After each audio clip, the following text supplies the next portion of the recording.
Ladies and gentlemen, we now have Tropical Storm Nana, the 14th named storm of the 2020 Atlantic hurricane season. It is expected to strengthen as it makes landfall in Belize earlier Thursday.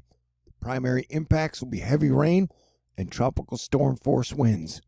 It is not a danger to the United States of America at this time, but if you're in the Yucatan Peninsula, you need to watch out because this thing may bring some heavy rains and tropical storm force winds. And so, the United States of America coastal areas are in a lull period and will probably be in a lull period until around September 10th.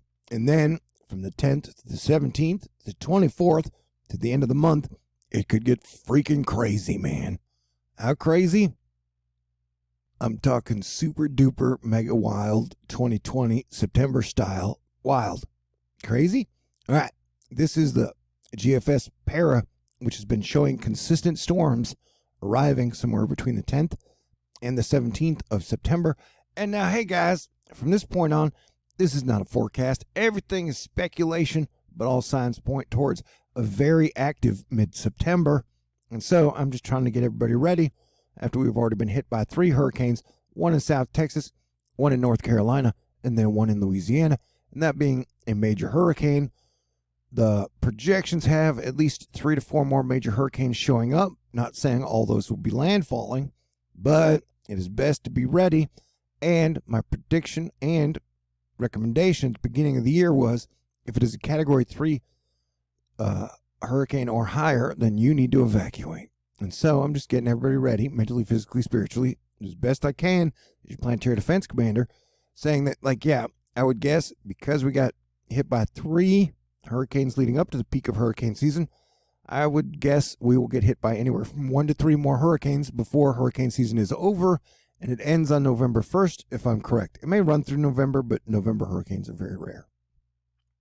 And so this has 1, 2, 3, 4, 5 areas we would be watching on the 15th, and the Euro about 9 days out shows 7 days out actually 1, 2-ish, 3 areas we would need to be watching, and the icon is showing a 2 hurricane type situation. Tropical storm, call them what you want to, call them what you will, around the same time frame. Dada Boo, the Florida Wave Master, 12's the icon, likely overdoing it on intensity that early in.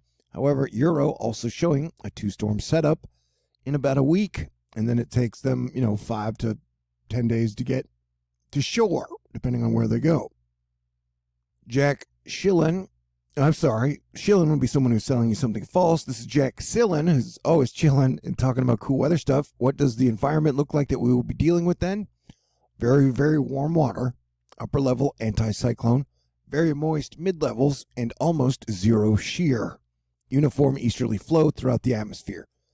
That said, there is an element of randomness to any of these tiny circulations. Rapid intensification is not a guarantee, but I would imagine before September is over, we will see at least 1 or 2 more storms rapidly intensify.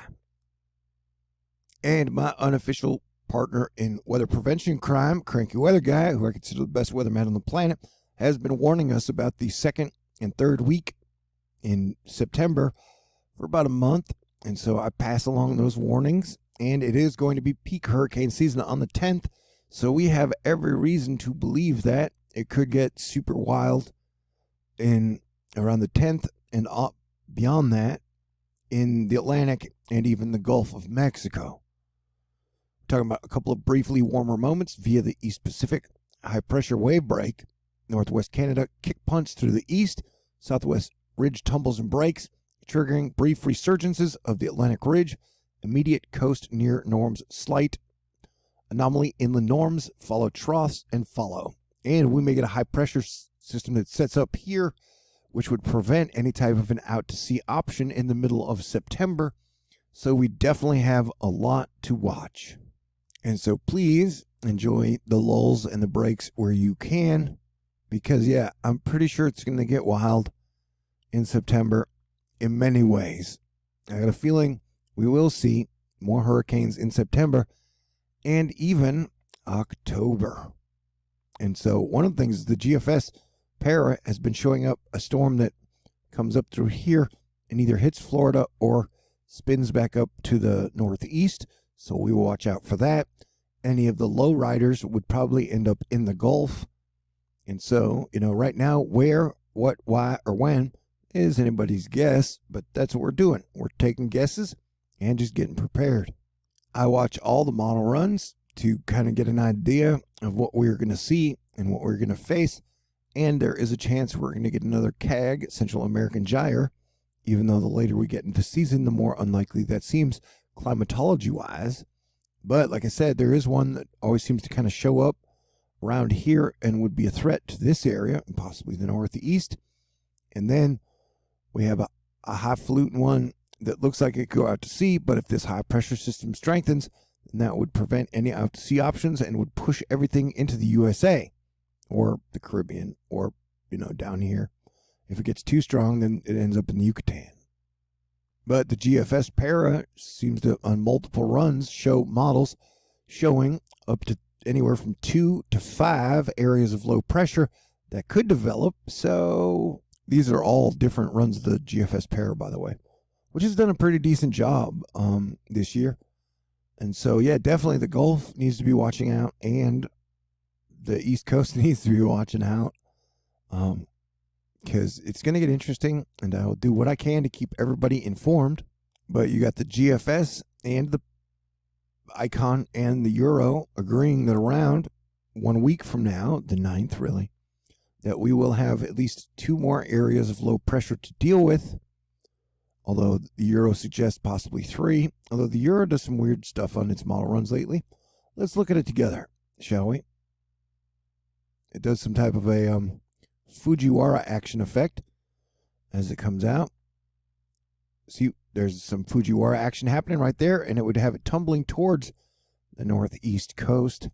And in the whole 8-year mine cycle, remember 2012 was the year we got hit by Sandy. And so I think the upper northeast coast should be on alert. Anybody along the coast should be on alert, man. It's 2020. And then it shows multiple 3 and then a pretty nasty one rolling right off of Africa 10 days from now, right there, that one. Usually if they're that heavy coming out that soon, then yeah, you need to watch out. This is the very latest run of the GFS para, which kind of shows some of the wacky machine gunness, where it would be like Africa would be firing off lows about 10 days from now like crazy. And then you get that low forming in the Gulf, which it consistently has drawn up. Where it would go from there, I don't know. But I would say Crystal River. But I have a habit of just saying Crystal River. The 2 things I say now are like, I'm like volcanoes and Crystal River. I don't know, man. But, it's just best for everyone to be prepared, to stay aware, and watch out. But this big storm that is coming around the 9th or 10th, usually a low likes to attach itself to the big storm. And so we are in for a stormy mid-September, even without hurricanes, But we will be paying attention. I will be paying attention. It is what I do because this is my full-time job.